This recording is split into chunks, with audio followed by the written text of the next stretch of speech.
Chapter 6. Norman Keller.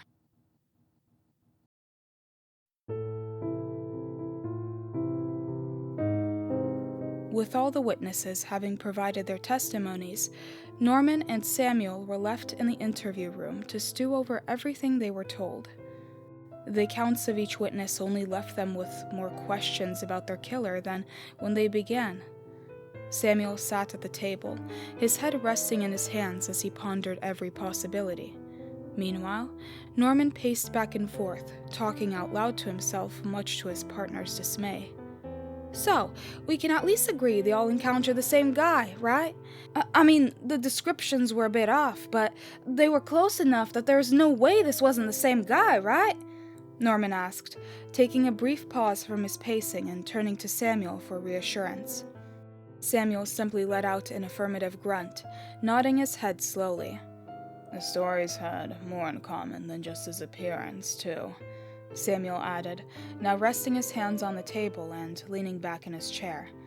This stalker behaves just like our killer does. Follows his victims at night, chooses them wisely too, it seems. Before Samuel could finish his sentence, Norman cut him off, thinking aloud once more. Yeah, what is up with that?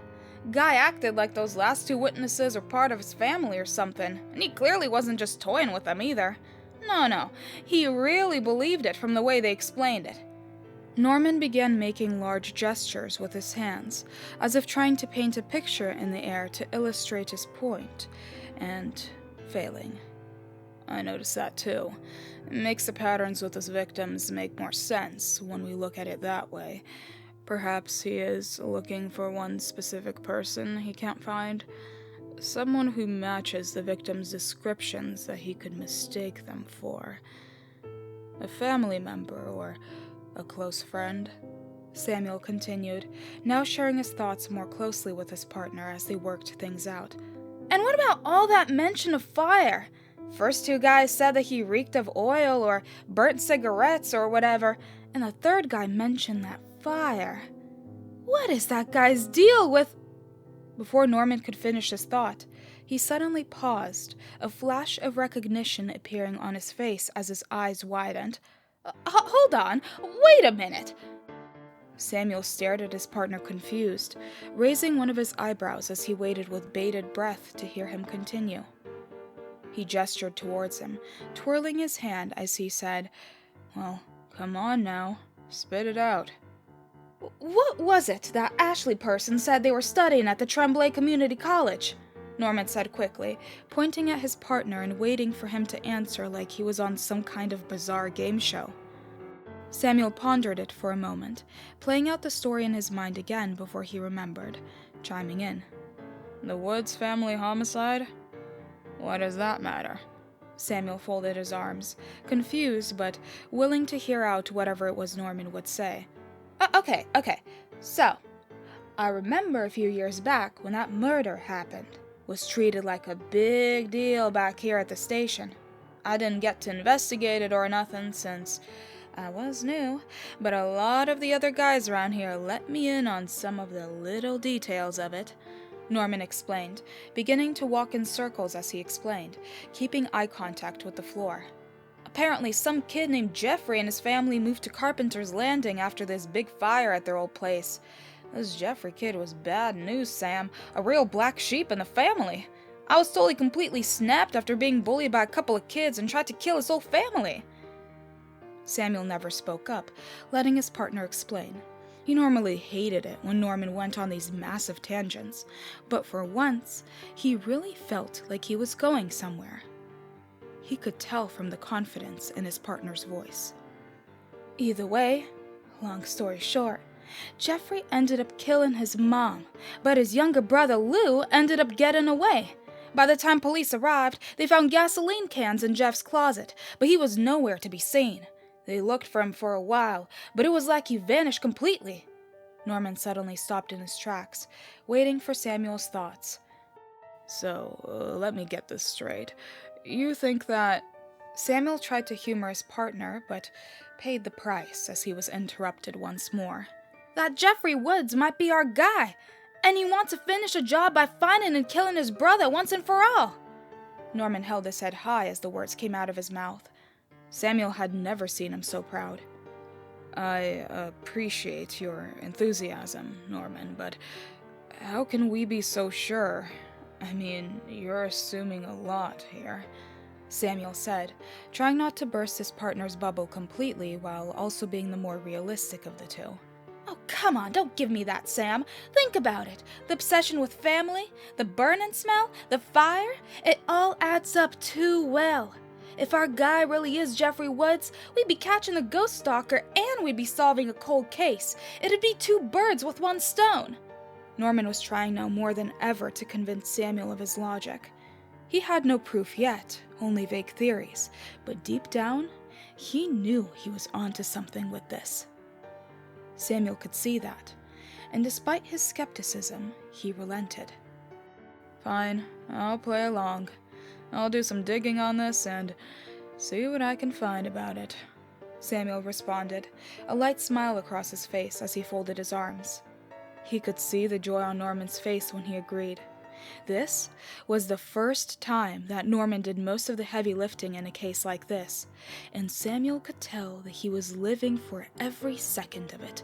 Alrighty then, I'll start doing some research myself then, see what I can find, Norman said excitedly, and the two left the room to begin their own respective detective work. A few hours passed at the station, with Norman conducting his own research on one of the 6 communal computers left at the office for times like this.